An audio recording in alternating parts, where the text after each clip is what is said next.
Welcome, Johnny. Welcome to... Hello, Johnny, can you hear me? Johnny, can you hear me? Johnny?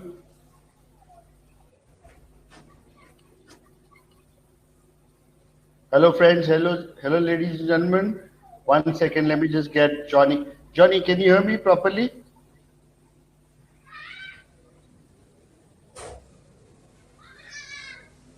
Johnny? Let me just check with him if he can hear me.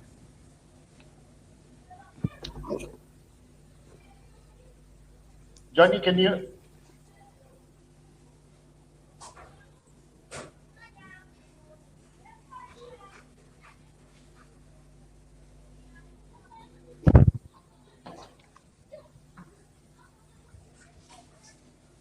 Johnny, are you able to hear me? Johnny? Sorry, friends, just give me a minute. Let me sort this out. Johnny, can you hear me?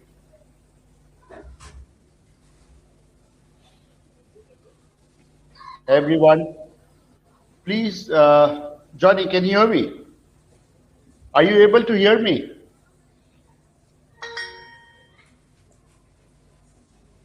I can hear all his background noises.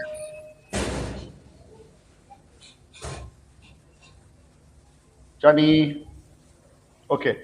Friends, just stay on. Let me reboot it. Hello, Brian. Johnny, are you able to hear me? Are you able to hear me or not?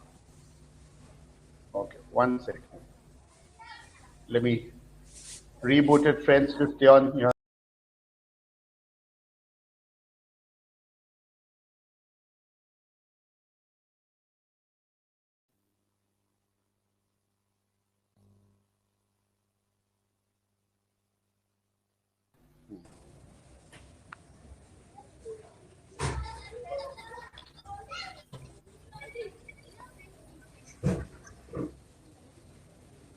Johnny, can you hear me now?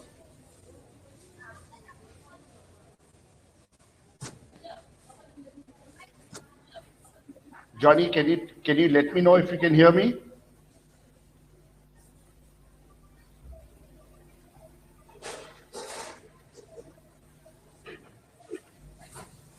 Johnny? Mohit, I can't hear you. Okay, so I can hear you now. Can you hear me? Friends, can you hear me? If the Gaurav, can you hear me?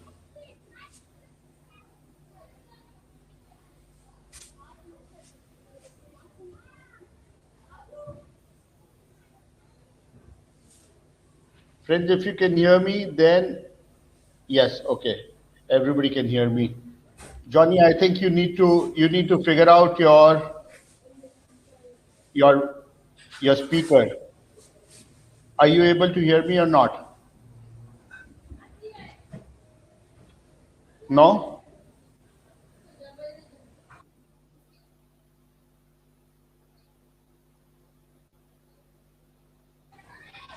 Mohit? Yes, I can hear you, Johnny. Can you hear me? Are you able to hear me?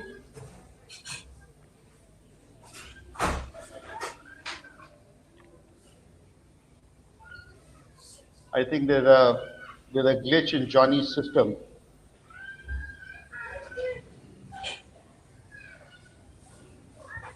Johnny cannot hear me. Okay. May need to hold up a written sign. Yeah, probably.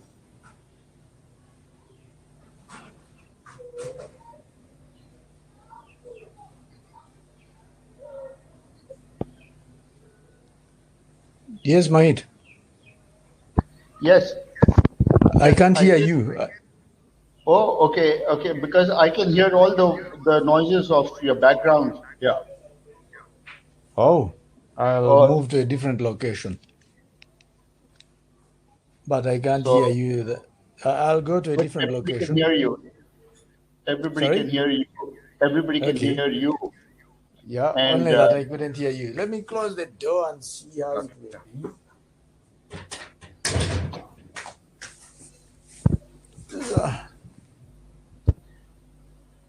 now am I audible?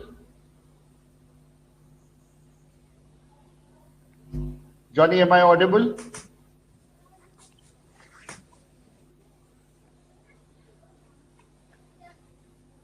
Okay, just wait. Friends, just wait for a second. Johnny, wait, I'll reboot. Just a second, don't go.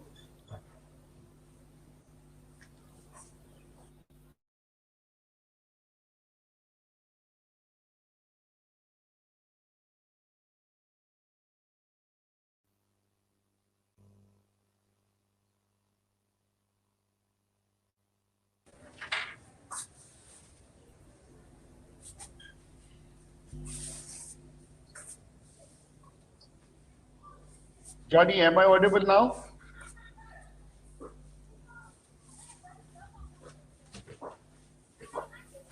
Johnny, am I audible now?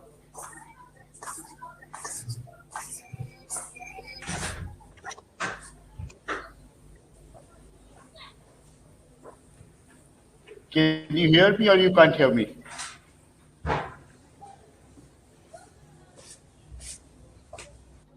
Okay. So, friends, I don't know. I think Johnny is having problems. I can't hear. I can hear you. Okay, one second. Let me ask him to get started with the slideshow because everybody else can hear him. So just a second, please.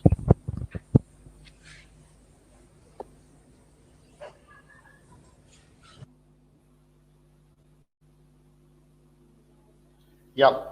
Johnny, I think everybody can hear you, but you can't hear me. So why don't you start with your slideshow straight away? Yeah?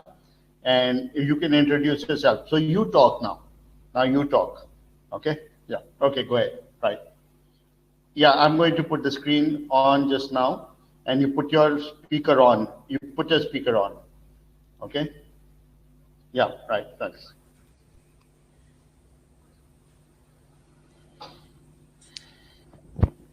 Good evening, good morning, good day to everyone that is in the chat room.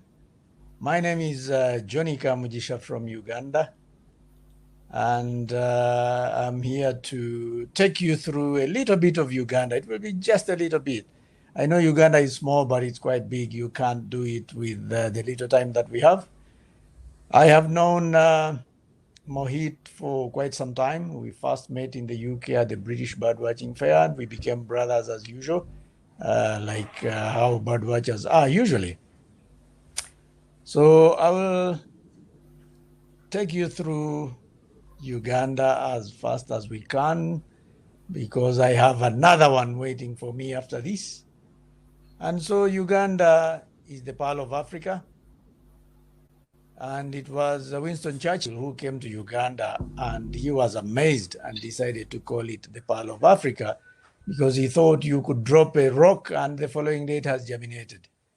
And the flag you see is not for Germany, but for the Republic of Uganda, because you see it goes across with 6 lines, black, yellow, red, with a gray crown crane in it, which is our national bird. That is the map of Uganda. And Uganda has got 10 national parks and 12 wildlife reserves. So the green bits, if you can see my cursor, are the dark green bits are the national parks. That's Kidepo National Park in the northeast, which borders with South Sudan and Kenya. That is our biggest national park, Murchison Falls National Park, which is close to 4,000 square kilometers. That's Mount Elgon. This is Semuliki Wildlife Reserve, but the national park is here.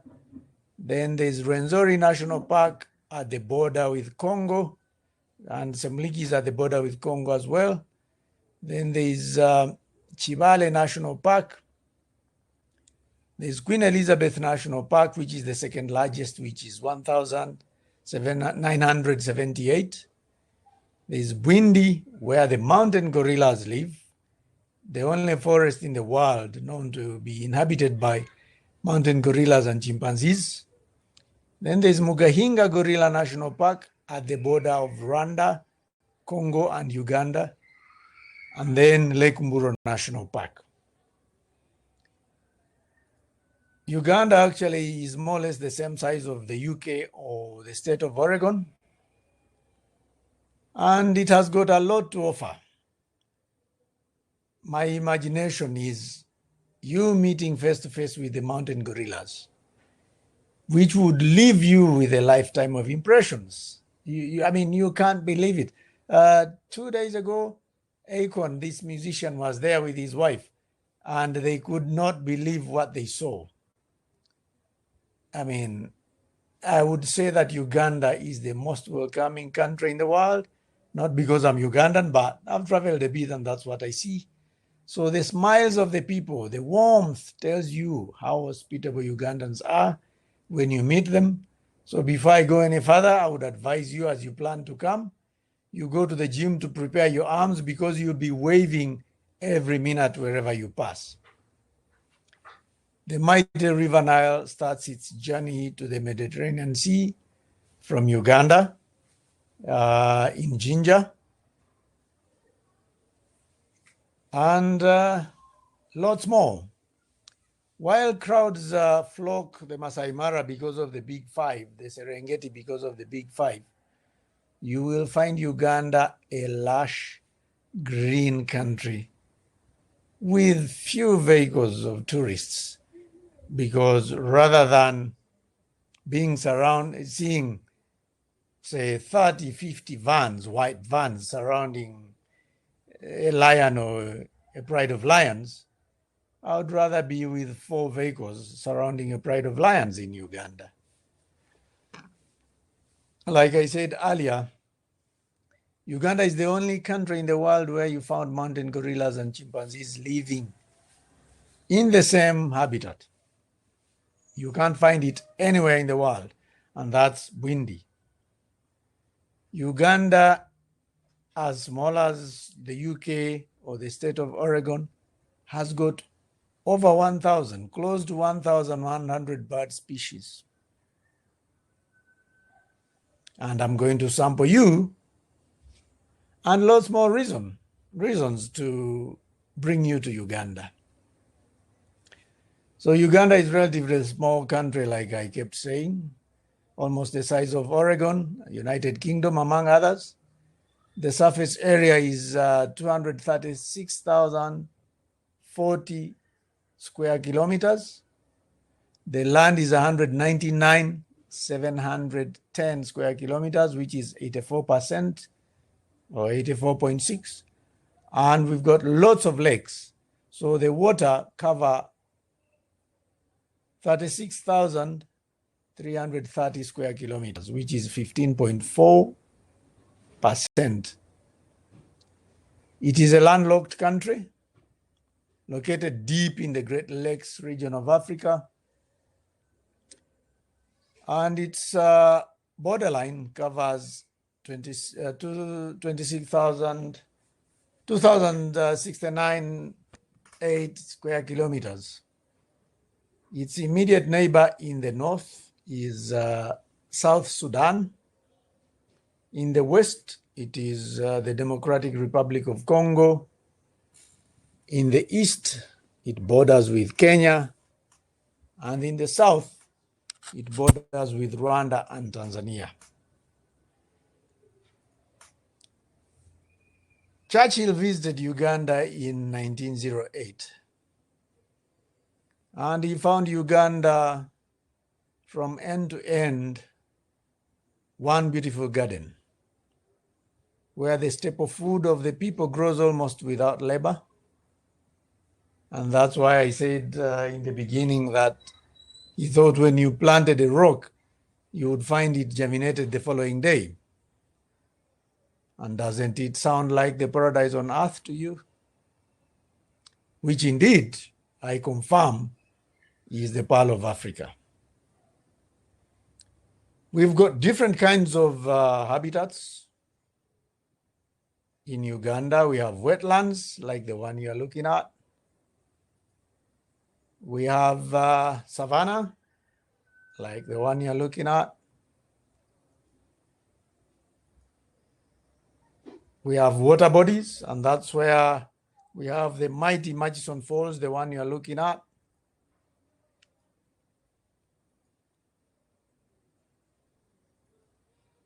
We have forests. Actually, I took this photograph in one sector of Bwindi. Bwindi has got 4 sectors where you go gorilla tracking. And that's the famous Bwindi Impenetrable Forest National Park. And that's another sector of Bwindi Impenetrable National Park. Uganda has got one endemic, which is the Fox's weaver. The Fox's weaver is the only endemic species of Uganda. And I showed you that we have 10 national parks. Mabamba is not a national park, but it's one of the wetlands that we tend to start with, where we find this bird I showed you as I was showing you the habitats, the famous shoebill. And we usually start with it when we are doing our trips, because almost now, even the people who come to watch the mammals want to see the shoebill. And so it's just across the international airport, Entebbe International Airport. Sometimes when you are landing, if you look through your binoculars, you might see the shoebill. And in the wetlands at Mabamba, you are likely to see lots of birds, Papyrus gonolek being one of them. And I talked about national parks. Having talked about Mabamba, where you can get, after doing the boat and doing a walk, on the first day itself, you are likely to get close to 100 or more than 100 different species. And so when we head to the national parks, Mount Elgon is one of the national parks in the east, which borders with Kenya. And it is 1,920 square kilometers, which has got over 300 bird species. It's got, or it was formed with stunning rocks or rock formation. It's got waterfalls, hot springs, and a bamboo forest.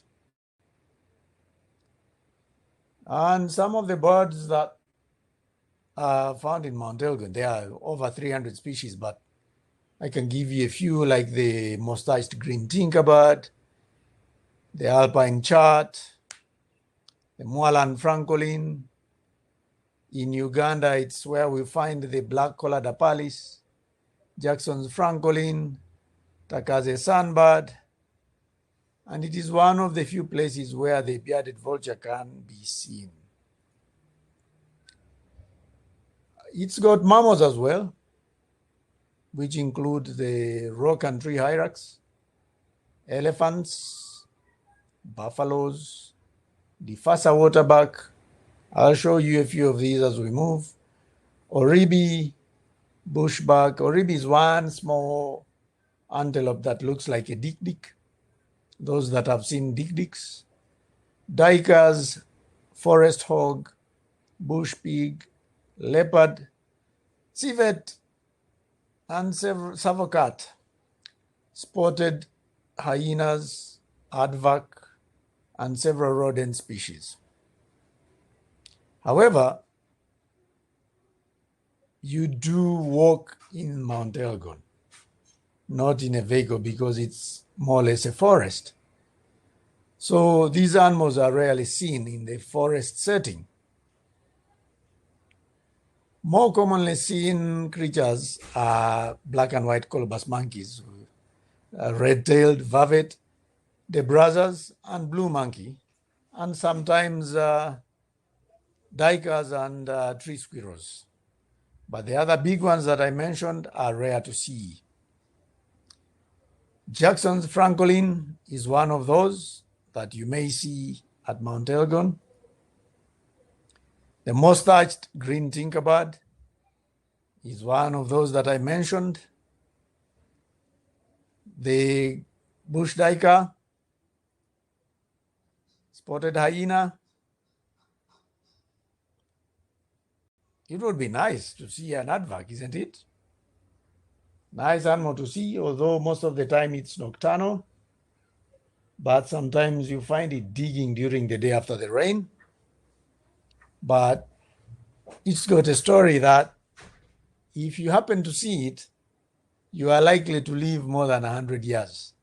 So that would be another good thing to do, to try and find it and see it, so that you are able to live longer. The next national park I mentioned earlier is Kidepo Valley National Park, which is one beautiful national park.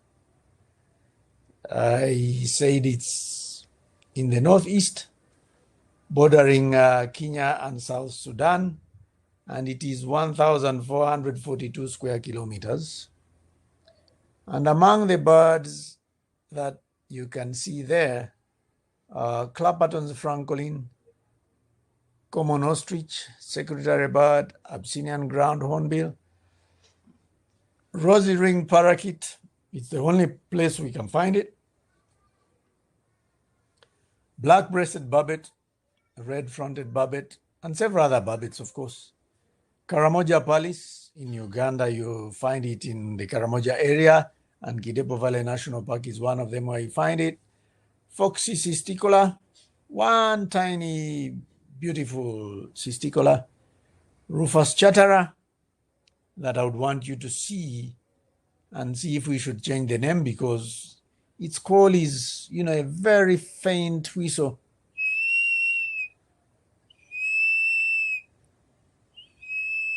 And so I wonder why it was named chatterer.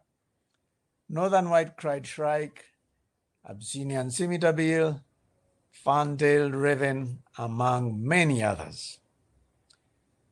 And Kidepo Valley offers its excellent lion and elephant sightings.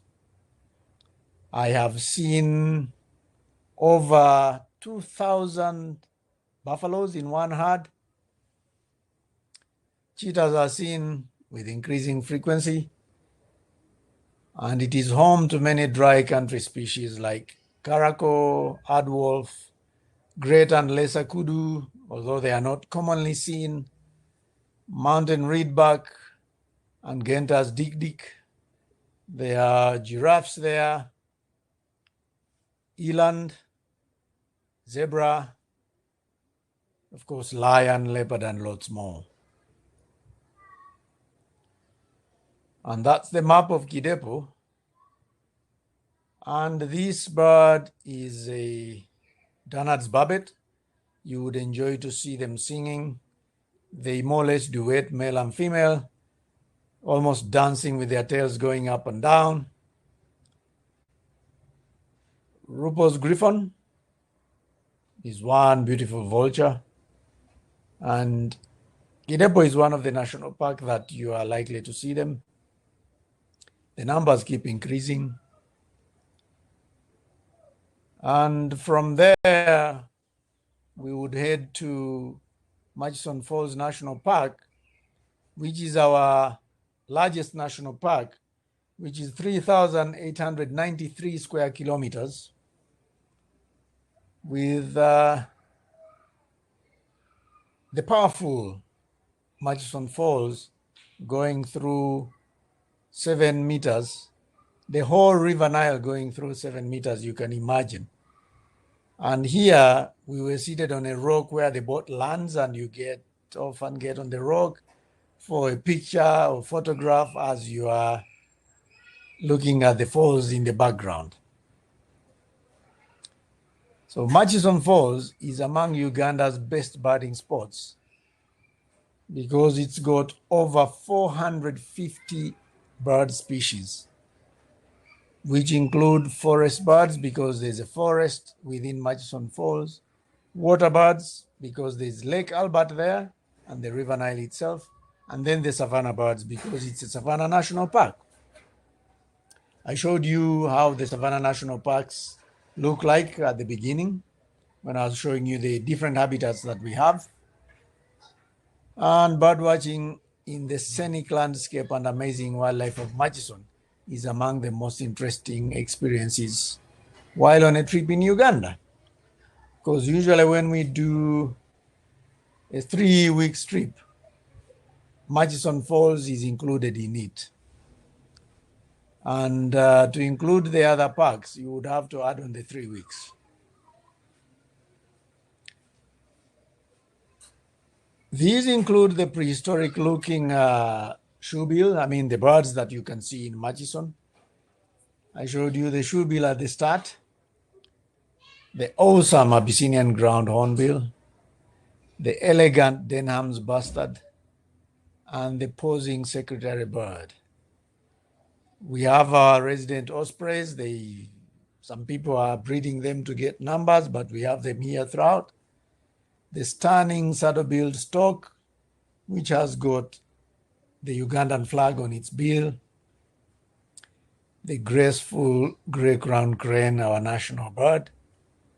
The tiny, beautiful rock pratinko that you find on the rocks that we were sitting on the previous photograph I showed you. Black-billed barbet, one beautiful one with its red head. A beautiful northern carmine bee-eaters. Nightjars, kingfishers, and lots more. In Murchison Falls, again, you get to see the Rothschild giraffes, elephants, Lilwell's hartebeest, which people used to think was a Jackson's hartebeest, leopard lion, troops of the rare Patas monkey. I remember one day, I think it was a migration, I saw probably over 1,000 moving from one side to the other.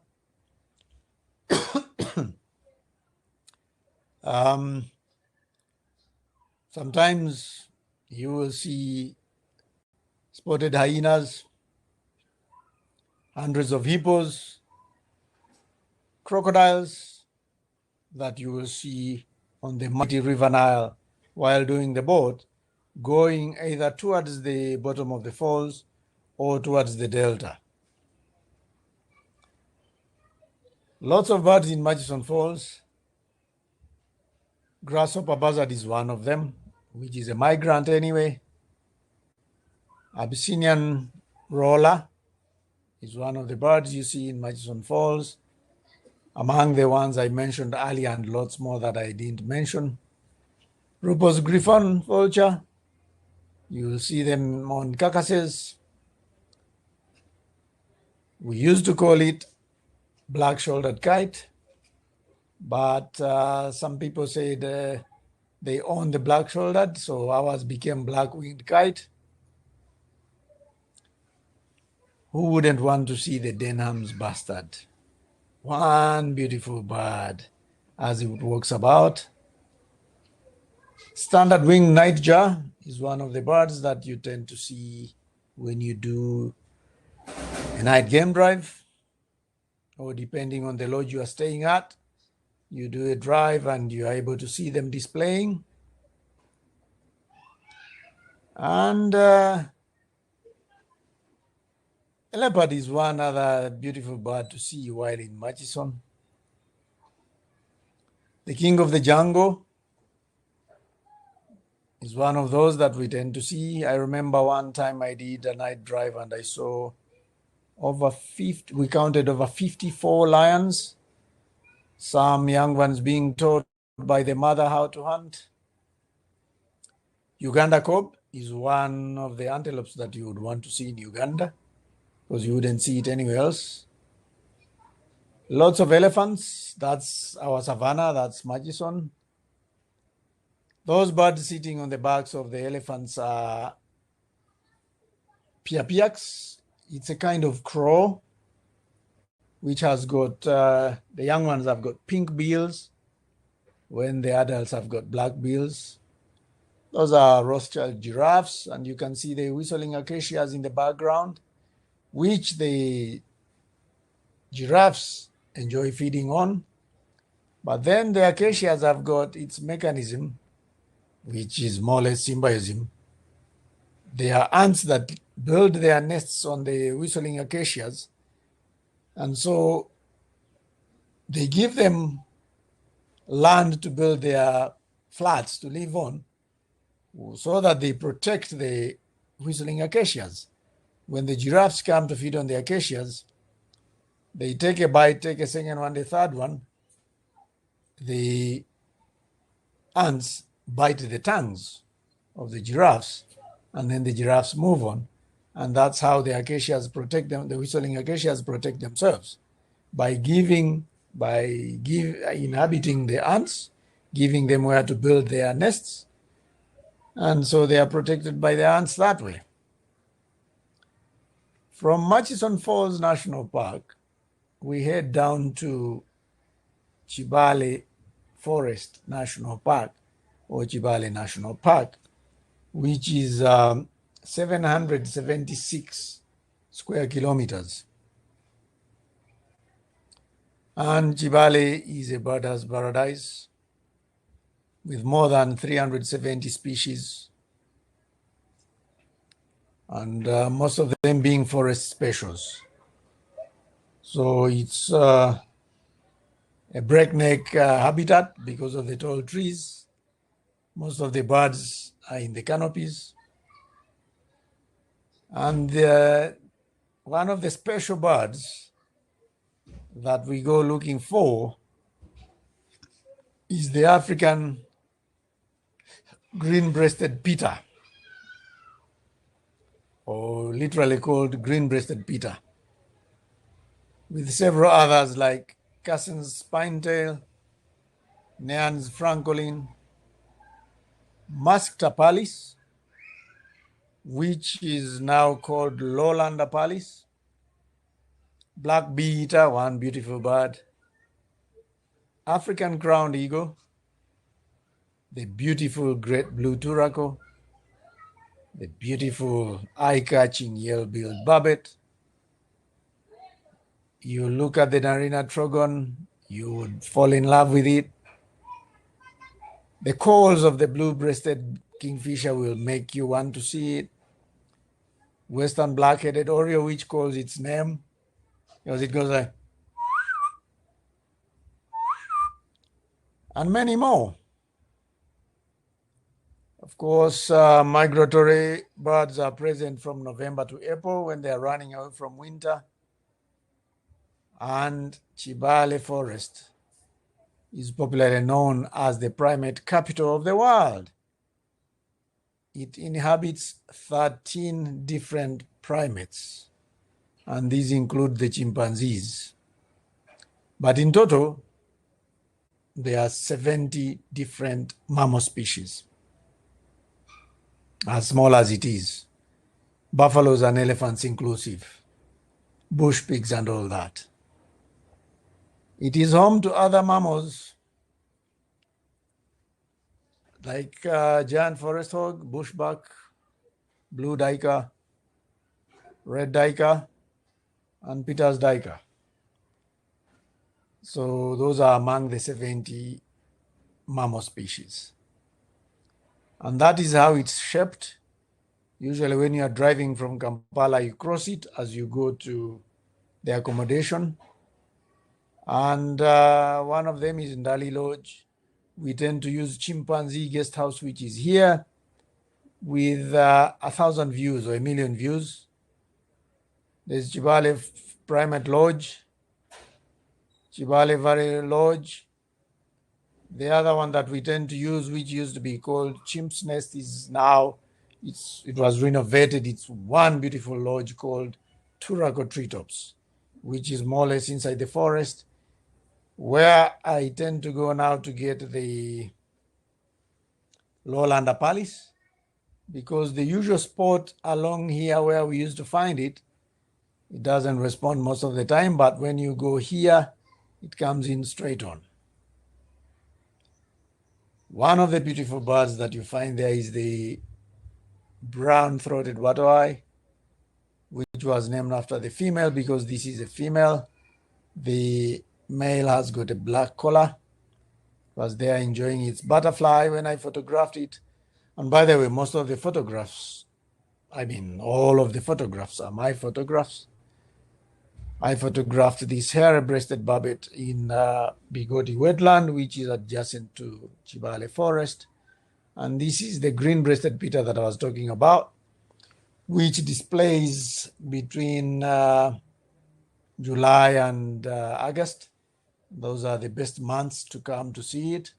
Although sometimes in June or September, you are likely to see it as well.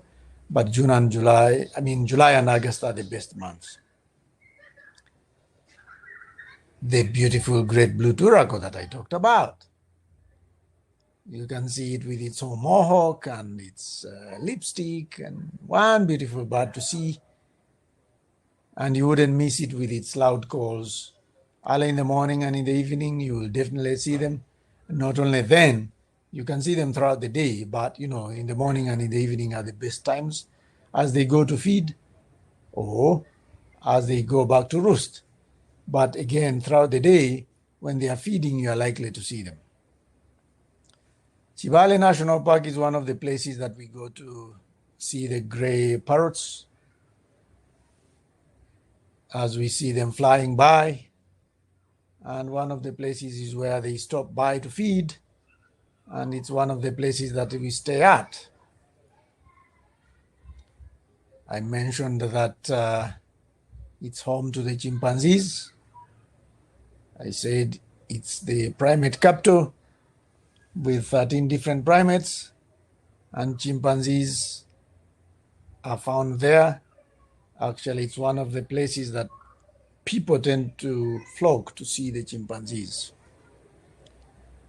The other national park I showed you as we started is Semuliki National Park, which is at the border with Congo.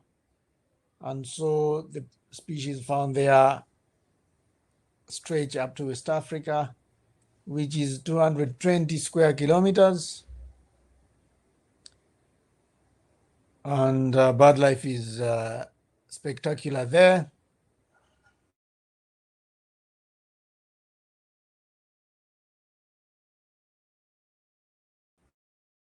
Species, 6% of the country's forest bird species. I say that because there are species, we know that birds have got feathers. They migrate from Europe to Uganda, to Africa, to South Africa. But there are species that you will only find in Semuliki that do not fly over the Rwenzori mountain to go to even Kibale. This list is expanded by the riverine habitat and the fringe of grassland in the east of the park. There are numerous rarities. 46 Guinea-Congo biome species are found nowhere else in East Africa but Uganda and Semuliki National Park,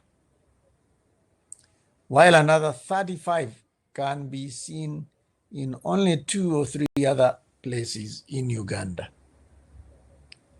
So species to look out for in Semuliki are or include Nkulengu rail, which we go looking for at night because that's when they call as they are roosting, and so you go with your spotlight at night, spot them, look at them, take photograph, and let them rest. Yellow-throated cuckoo, piping hornbills that you enjoy as they undulate while flying in the morning as they go to feed, or undulating flying in the evening as they go back to roost. The small hornbill known as the red-billed dwarf hornbill, black dwarf hornbill, white-crested hornbill, which you would enjoy with its long tail, black casqued wattled hornbill, which you would think someone needs help as it calls, the red-rumped tinkerbird, the tiny, one of the smallest birds we have, African piculate, the leaf-love, swamp-palm bulbul, Maxwell's black weaver, crested malimbe, chestnut-breasted negrofinch, and the orange-cheeked waxbill, which we found a few years back, although people thought it's not in Uganda and found only in Burundi, but when you go to Semuliki, you will see it. The forest is home to 53 mammals, of which 27 are large mammals. 11 species are endemic to the park, including the pygmy antelope and 2 flying squirrel species. It is also home to the peculiar water chevroten known as the fanged deer. The forest is remarkably rich with primates, including the chimpanzees, baboons, the Semuliki mangabe, now it's called, the black and white colobus, the Semuliki red colobus now, blue red-tailed the brothers, vervet, and dense mona monkeys are also found there. And nocturnal primates that include the poto and the bush babies. So the other big mammals are elephants, buffaloes, Uganda cobs, and several more. So those are the chimpanzees. Although they are not habituated like the ones in Kibale, but once in a while you hear them. The olive baboons, the Semuliki mangabe, the beautiful piping hornbill. You can see what I talked about, the African piculate. You see how small it is. One beautiful bird to see, closely related to the woodpeckers. The leaf-love, you would enjoy the call as well before you even see the bird. And it's got hot springs, 2 different hot springs. And these are the ones known as the female hot springs, and they are the male hot springs as well. And that is the map of the national park. Now, I thought I would show you a few of the hornbills and other birds that I talked about. The white-crested hornbill is this one that I was talking about with its long tail. And this is the casqued one with its wattles. This is the female. You would see the wattles when you see it. The one I said you would enjoy to see it as it calls. And this is the red-rumped tinkerbird. It couldn't allow me to get its red rump. You can see a little bit of it because when I was photographing it, it refused to turn. It kept facing me. And this is the red-billed dwarf hornbill. One other beautiful bird that tends to respond to the call is the rufous-sided broadbill, which is found in Semuliki as well. Chestnut water-eye. The name again is from the female, so this is the male. Black and white shrike flycatcher. Incidentally, this time the name comes from the male because this is a female. And this is a rufous flycatcher thrush.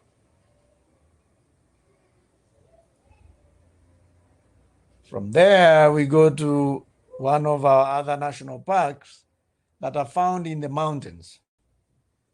The mountains are Rwenzori Mountains, and the national park is named after that, Rwenzori National Park as well. The park was gazetted in 1991 and was recognized as a World Heritage Site in 1994 and as a Ramsar Site in 2008. The highest point, which is Margarita, is 5,109 meters above sea level on Mount Stanley. And the peak is Margarita Peak. Mount Stanley is bisected by the border with DR Congo, which I tend to call Dr. Congo, Democratic Republic of Congo. The Rwenzori is not a volcanic mountain like East Africa's other major mountains, but it is a block of rock upfolded through the floor of the Western Rift Valley. Because, for example, the park we've just left, Semuliki National Park, is in the Rift Valley. Part of Murchison is in the Rift Valley. Queen Elizabeth is in the Rift Valley. And as we move along, I'll be talking about the Albert and Rift endemic birds that we find along there. So the park is home to 217 bird species, including what I've just mentioned, several Albert and Rift endemics. And among these, there are 17 species that are endemic to the park, making Rwenzori an important birding area or important bird area. The forest zone at 1,800 meters above sea level contains a diversity of birds, including the Rwenzori turaco, which is an Albert and Rift endemic, handsome francolin, an Albert and Rift endemics, Archer's robinchart, and an Albert and Rift endemic, Rwenzori batis, blue-headed sunbird, strange weaver, and all those are Albert and Rift endemics.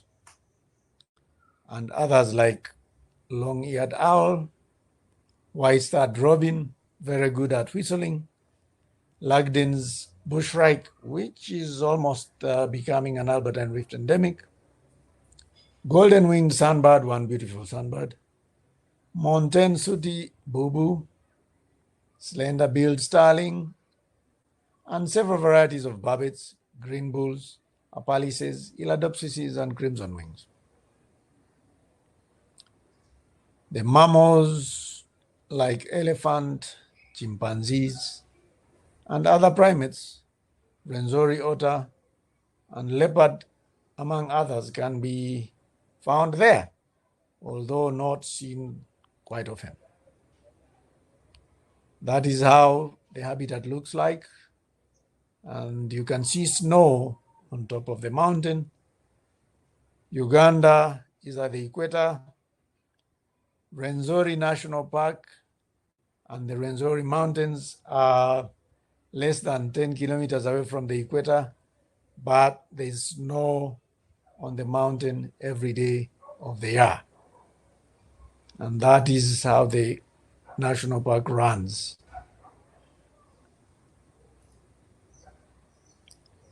From there, we head to Queen Elizabeth National Park, which was gazetted in 1952 and opened officially by the Queen in 1954. It is 1,978 square kilometers, but with a great variety of habitats, which makes it the best home for birds, coming up with a list of over 600 different bird species. This is the greatest of any East African national park, and a phenomenal number for such a small area. I don't know any other park with 600 bird species in Africa. The park's confluence of habitats linking to the expanse forests of the DR Congo allow visitors to see East as well as Central African bird species. Present in the park is numerous water birds, because we have several water bodies there, crater lakes, rivers, wetlands. We've got woodland and forest dwellers in the Imaramagambo forest. As you come to visit Uganda, you will get more stories about the Marabigambo forest because the name has got a story behind it. 50 raptors and various migratory species are found there.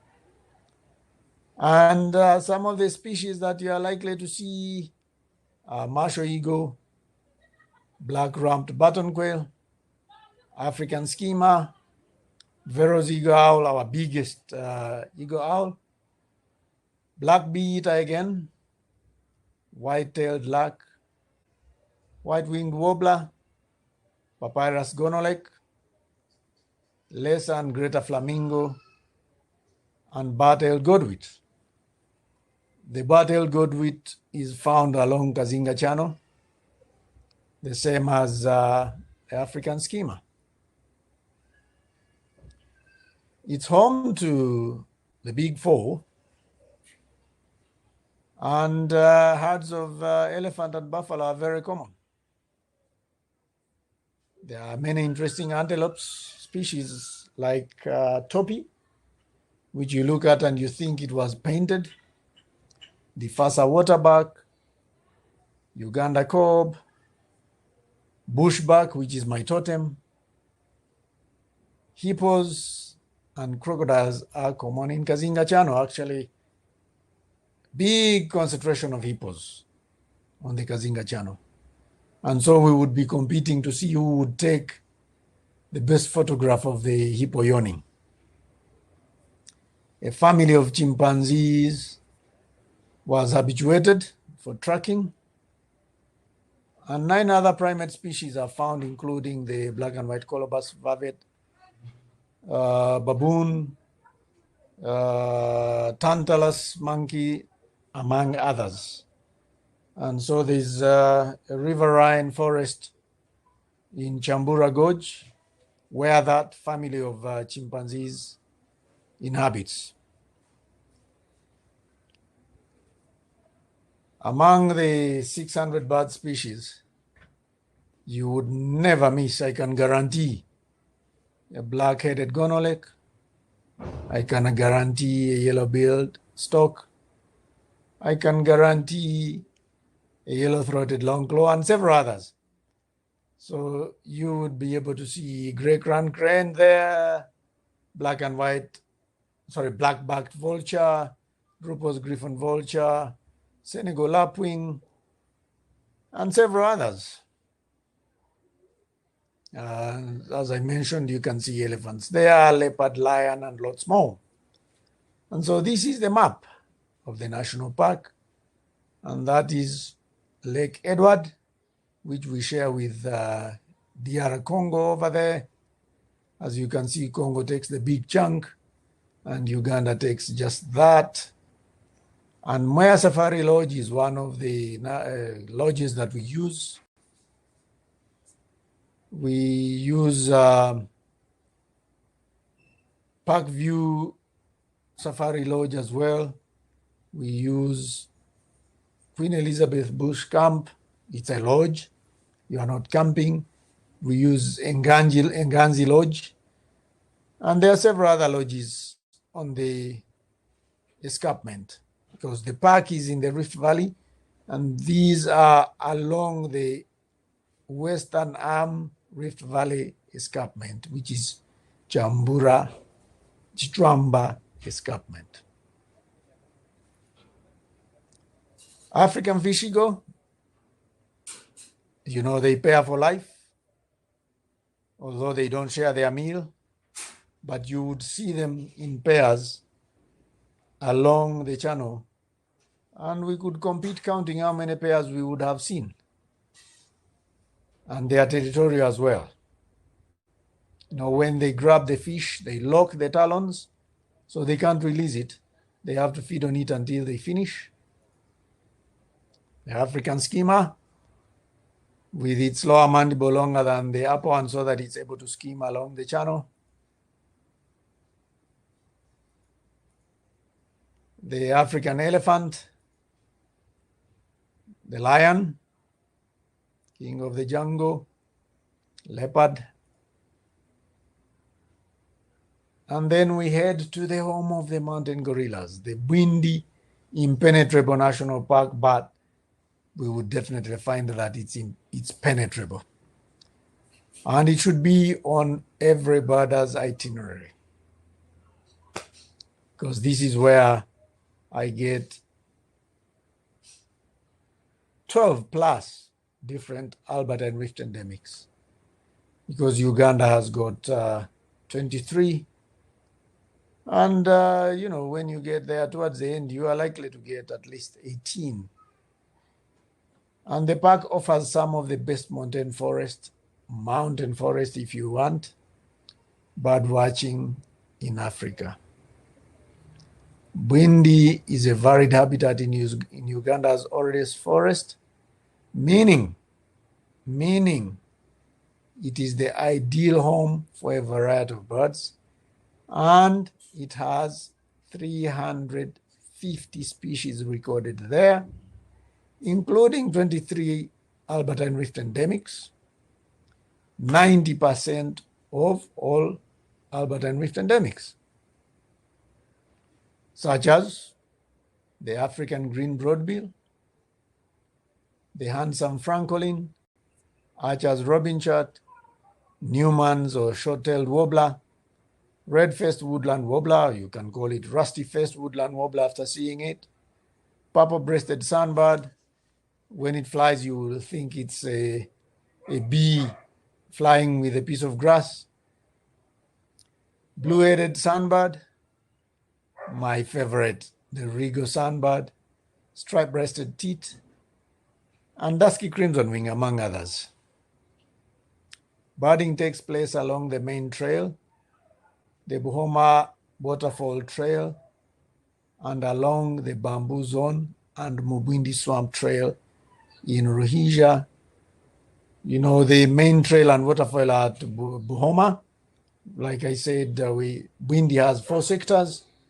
Then the Mubwindi and the Bamboo Zone are at Ruhija. And then Rushaga has got 2 trails as well. The main attraction in Bwindi is its mountain gorillas, of course, King Kong. Bwindi has got more than 120 mammal species, but most of these are small forest creatures that you may not see. But elephants are present there, although they are rarely seen. I can count the times I've seen them, actually. But you may encounter bushbuck, and I've seen several types of duikers, yellow-backed and red duiker and Rwenzori red duiker, and several others. Bwindi is home to 10 primate species, including loist monkey, the gentle monkey, which is blue monkey, black and white colobus, not forgetting the chimpanzee, although not habituated. And because it's not habituated, it's rarely seen, but I have seen it a few times. I've seen them a few times. And I know some of the fig trees where they tend to feed, so when we are birding, I usually check. And as I listen to hear if I can hear the fruits dropping, and then put the scope and we look at them. So you can see this is one of the cousins that makes Bwindi popular, the mountain gorillas. And this is the map of Bwindi. This is what we tend to call the main body of Bwindi. And we call this the neck. And then we call that the head. So we usually bird here. And then we bird across the neck as we come to Ruhija. And this is my favorite for the Albertine Rift endemics, because I get there, say, about 4 p.m. It's only 50 kilometers from Buhoma to Ruhija, but it takes me more or less the whole day because we go birding. And when I get here in about an hour and a half, I almost get 10 different Albertine Rift endemics. So among Bwindi, like I said, that it should be on every birder's itinerary. It offers the best montane forest birds to watch in Africa. And like I said, all the photographs you see are mine. I would have named it differently, but it's called the black-billed weaver. I said you wouldn't miss the great blue turaco among all the places that you've gone to. The green broadbill or Grauer's broadbill, depending on which we go to look for at Rhodesia. It's been recorded at Buhoma, but very rarely, not more than 5 times. The black bee-eater, which we will discuss whether we should change the name. Bar-tailed trogon, one beautiful bird, the variable sunbird. African blue flycatcher. I happen to find it seated on the nest. These two are different flycatchers, although they look the same. This is the African blue, and this is the white-tailed blue flycatcher. This is not an Oreo, but it looks like an Oreo. And so it's called the Oreo finch. The day I took this photograph, I saw in numbers maybe 100 Oreo finches feeding in one same tree, which covered all the Oreo finches I'd ever seen in my life. It's a very rare bird, but that day the fig tree was feeding, and I got over 30 different kinds of species of birds in one tree because it was fruiting. Interesting fig tree. Black-billed turaco, very shy, but you would be able to see it among all the forests you would visit. And the African wood owl. We've got various kinds of butterflies in Uganda, and you would enjoy them. And if you're a photographer, you would be chasing them up.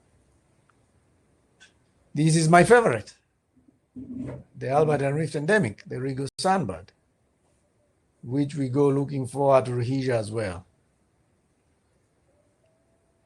Dusky crimson wing, we look for it at Rhodesia. Rwenzori batis, you can see it at Buhoma as well, but Rhodesia and Rushaga are the best places. Red-faced woodland warbler, you can get it in all the sectors. It's an Albert and Rift endemic as well. Black-faced apalis, if you are using the birds of East Africa, it's called mountain master apalis.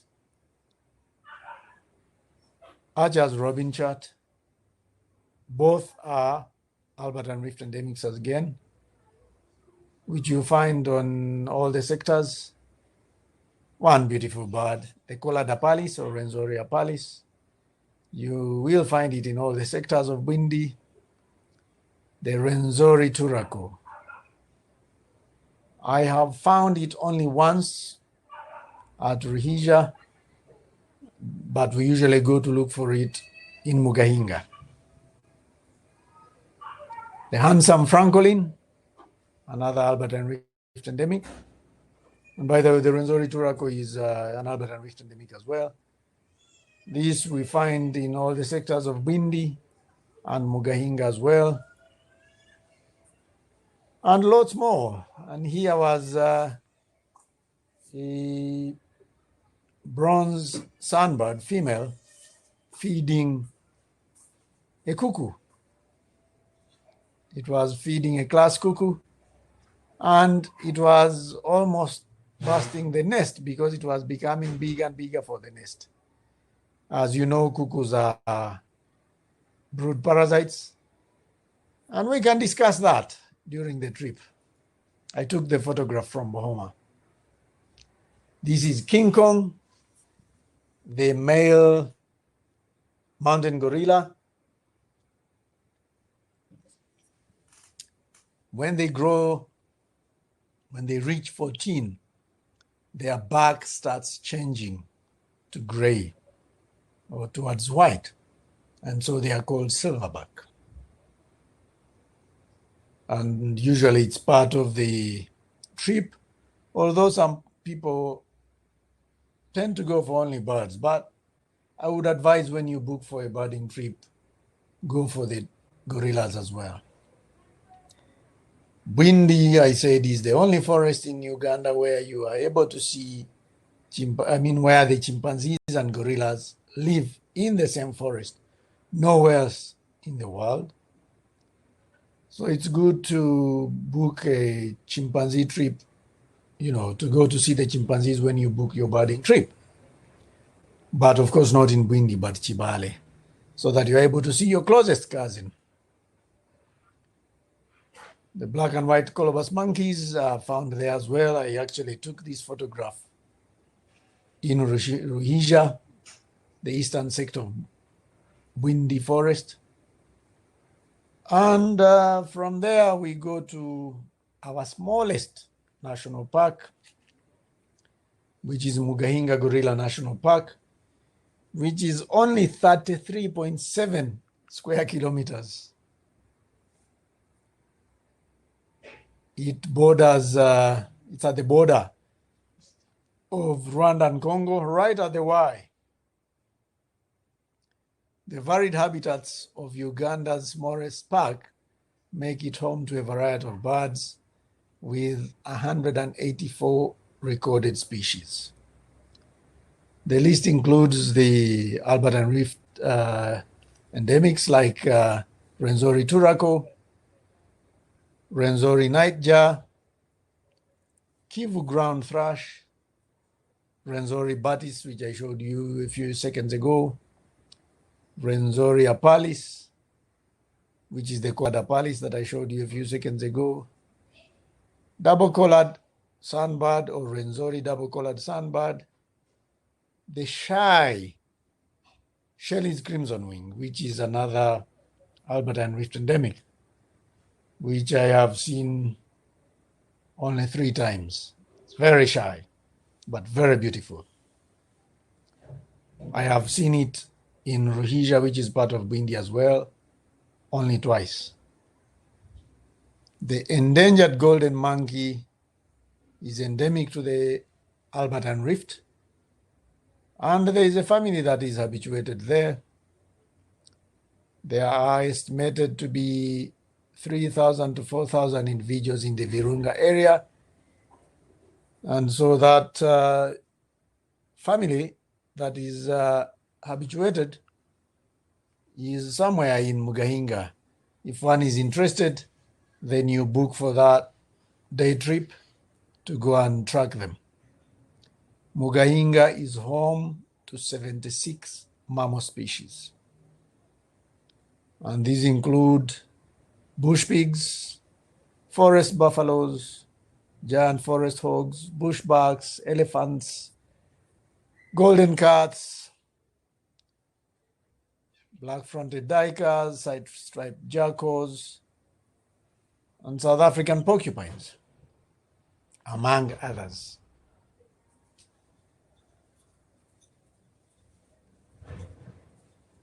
The gate to the park is right there, so we stay somewhere down that way and we come to the gate, and this is the boundary, the line you see.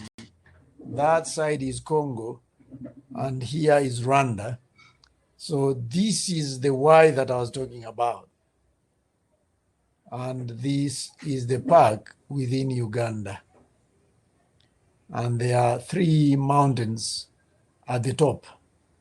And Sabinyo is where the border of Uganda, Rwanda, and Congo is. Then there's Gahinga, where we meet with Rwanda. And then Muhabura, which we share with Rwanda as well. And this is the golden monkey that I was talking about, that we have a family habituated in Mugahinga, that you can go to see if you pay for the trip. And some of the birds that we find there, I will start with the Albert and Rift endemics. There's the Rwenzori turako, which we tend to go to look for at Mugahinga rather than Bwindi.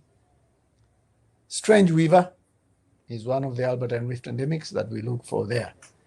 But we have black-billed turacos there, yellow-whiskered green bull, handsome francolini is an Albertan rift endemic that we find there, Abyssinian thrush,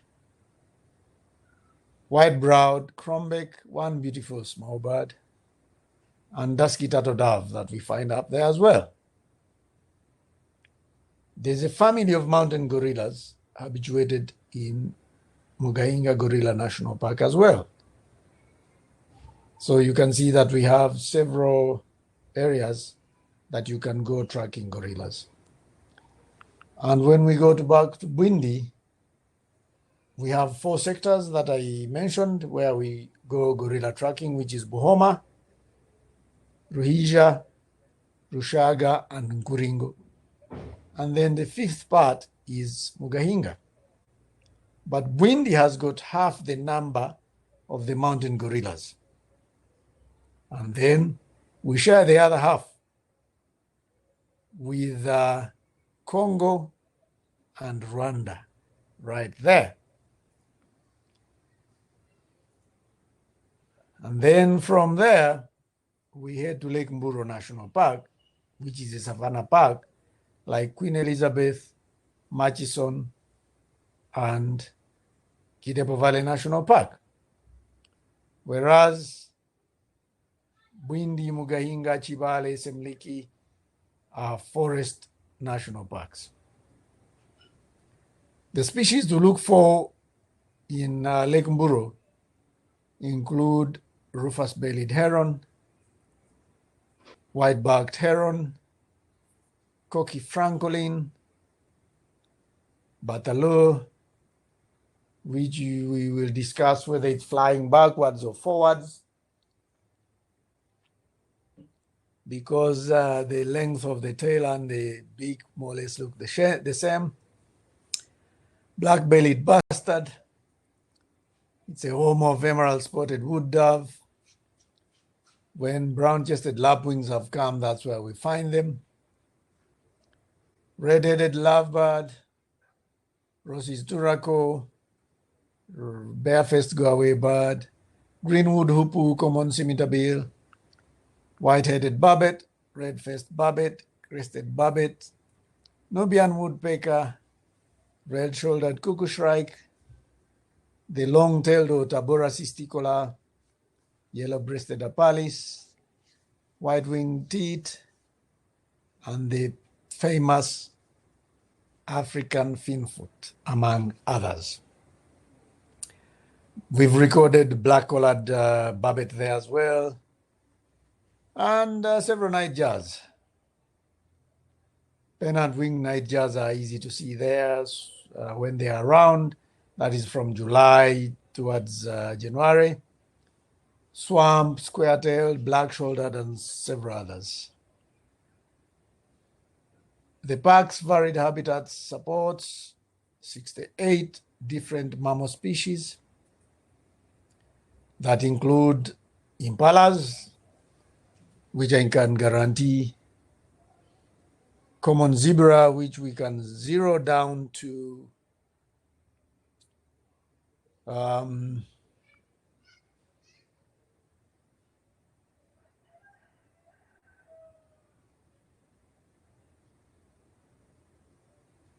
we have the elands, warthogs,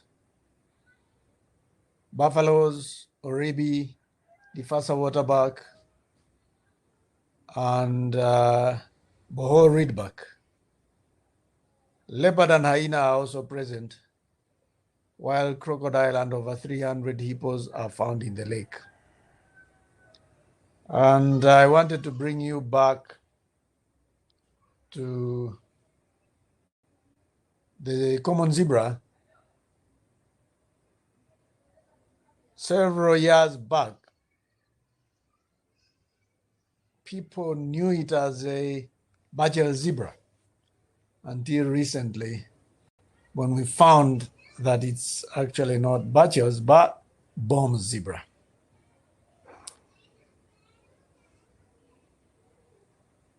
We used to have lots of lions in Lake Mburo some time back, and then they became extinct. But a few years back, there have been sightings of lions again. I've not seen them, but I've heard them roaring.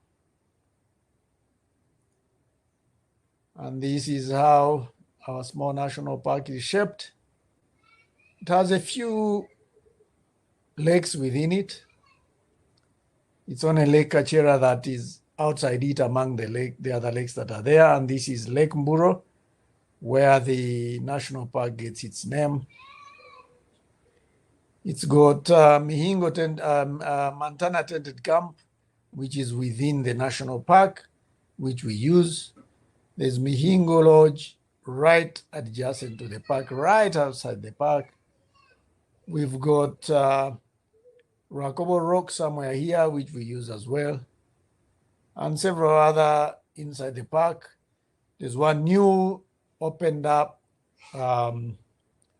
Chigambira Safari Lodge, which I want to go visit because I don't use a lodge before I visit it to check it out, which was built somewhere there, which would be a good one if we use it because you have a long drive to get to it, and so you are looking at different things. And this is the lake where we do a boat ride to look for the African finfoot. And I have been with several clients. When I tell them that tomorrow afternoon we are going for a boat ride on Lake Mburo to look for the African finfoot, they don't believe me because they have been to several places and they have missed the finfoot. And usually when I point it out, then they get excited almost to the point of jumping out of the boat. I photographed this actually at one of the lodges we use that I've just mentioned, Rakobo Rock. And that is the red-headed lovebird, spot-flanked barbet, the popular red-faced barbet, and the recently recorded crested barbet, which has reproduced very fast that anywhere you stop and call, they respond. White-backed heron, African scops owl, black-faced waxbill, trailing cisticola, blue-cheeked bee-eaters, and the famous brown-chested lapwing are found in Lake Mburo. You will definitely get the papyrus Gona lake there, several pairs of African fish eagle, gray-backed Cameroptera, spar-winged lapwing, yellow-billed stork, red-necked sparfowl or red-necked francolin, and this is the famous African finfoot. That's the topi that I said it looks like it was painted. When you look through your binoculars, it looks like the shoulders and thighs were painted purple, actually. And the nightjars I was talking about, I photographed these two at the same location, Rakobo Rock. There's an area where you go and do what I call day jaying rather than night jaying. And that's where I found the square-tailed nightjar and freckled nightjar. Sometimes people can't even see the bird. This is the bird, the freckled nightjar, because they are very good at camouflaging. They find the rocks that they look like. It's only that this one flew and landed there, but where it had been roosting, it looked exactly like it. Lake Mburo has got several batalures, and actually at the moment there are several young ones. You would want to see our strongest eagle, the Masho eagle, while in Uganda, here it was trying to get young helmeted guinea fowls, but the mother kept moving around, flying to chase it, but moving around, telling the young ones to go deep into the thicket. It would fly further down to try and get one from the thicket, and the mother would chase it, and somehow they survived. We will compete to take photographs like these while on the River Nile in Murchison, Queen Elizabeth National Park, and Lake Mburo. And I believe everyone will be looking forward to seeing the Ankole longhorned cattle, which are found in Ankole area, which is where Lake Mburo is found. And you will not believe it when you see these horns with different shapes. I mentioned it earlier. Butterflies are something of a specialty with an impressive list of 220 species in, for example, Lake Mburo, Bwindi, because we have over 1,200 different butterfly species. One of the popular ones that I believe is the most photographed butterfly is the blue diadem, which you are looking at here, and the blue mother of pearl. And I photographed both of them in Bwindi. And I mentioned it earlier, while in Kibale and Bwindi, you will be distracted by butterflies. And I thought I would show you some of the accommodations that we use. This is one of those I mentioned, which is Mwea Safari Lodge with its swimming pool, arranged along Kazinga Channel right here and Lake Edward on the other side. And this is the dining. So when you are having your meal, if you decide to have it outside, you would actually enjoy it with some weavers around here, like village weavers, black-headed weaver, slender-billed weaver, and others. As you are looking at the birds across here, usually the boat starts from down here, the boat cruise on Kazinga Channel, and crosses to the other side, where you see the African schemas and lots of other birds as you go down around to come to where the channel joins Lake Edward. And these are some of the rooms. As you can see them, doubles, twins, singles. And this is one other lodge that we use in Queen Elizabeth as well, which is Nganzi.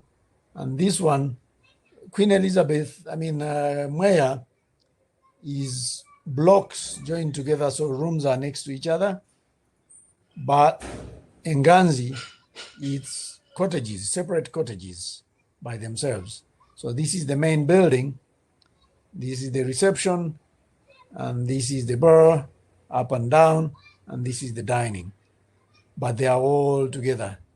And then the rooms are like that, situated on the escarpment of the river of the Rift Valley. And so here, you are looking down into Queen Elizabeth. So sometimes while here you see elephants coming to raid people's crops, you can see buffaloes at a distance through your telescope. So this is the main building I was talking about, with very good sunsets, where if you happen to be back there at sunset or when you arrive, that's the reception I was talking about. And then that takes you to the bar area, and then the dining over there. This is one of the rooms. That's how the rooms look like. This is a twin room with its two beds, as you can see, and that is the bathtub. They all have a bathtub and a shower, and of course the main office over there. And I thought I'd show you our transport that we use. These are the kinds of vehicles that we use. They all have roofs that go up, so that when we are birding, you are able to stand up, take photographs, and be able to see what you can see. They all have charging points, so you can't run out of battery. You can't say that you didn't take a photograph because you ran out of battery. It's real electricity, 220 V. They all have refrigerators, So you drink cold water as we move. And this time we were in Queen Elizabeth, both photographs. We were looking at the flamingos down on the lake, preparing for our sundowner, and then to head down back to the lodge as we look for night jazz and probably a leopard hunting or lion hunting. And having said that, we come to the end of our show, and I look forward to seeing you in Uganda. And I thank you very much having joined our chat room. And I now look forward to the questions. And I thank you again. Thank you very much. And thank you, Brother Mohit, for all the trouble and the organizing of this. Thanks very much. Namaste. Thank you, Johnny. That was brilliant. Can you hear me now, or you still can't hear me? Okay, so I'll tell you what. You need to read those questions here. Johnny, here in the chat. Here in the chat. And the questions are written there. Can somebody tell him that, please? So, thank you, my friends. In case I can't seem to get across to Johnny, and he can't hear me very well. So anyway, the point is that just put your questions down here, and I will have him reply to you directly on your emails. I will download your questions here, send them to Johnny, and then I'll put you in touch with him. So go right ahead and give your questions here. I know that there are some people who asked Johnny, could be Budongo or Kambura Gorge a chimp alternative to the crowded Kibale National Park? So that's what Louis is asking, and I will make a note of that and send it to Johnny for him to reply. And if anybody has any other questions, please go ahead and type them out. No problem with that, because it seems there's a glitch between India and Uganda, which we'll have to sort out. Great. So, and I'm really, really thankful to all the friends who've joined us today.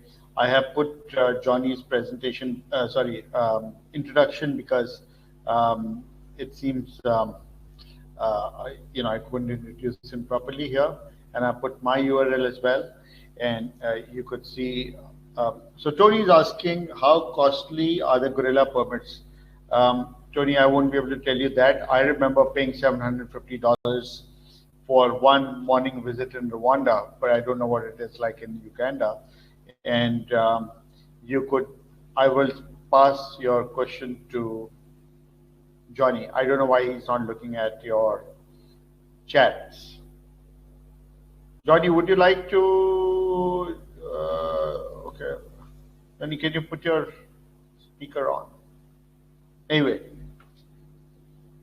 so John says it's $650, so it's about $100 cheaper than Rwanda than John, but I'm talking about like 15 years ago. So thank you, friends. It's 9 o'clock. We've taken half an hour extra. It was supposed to be an hour-long session, and I'm so happy that you're here. And I'm going to send out next week's schedule to you on email. Keep a lookout, and then we will be back in touch. And thank you for being here. And these are our educational webinars, making use of this COVID lockdown or restrictive period.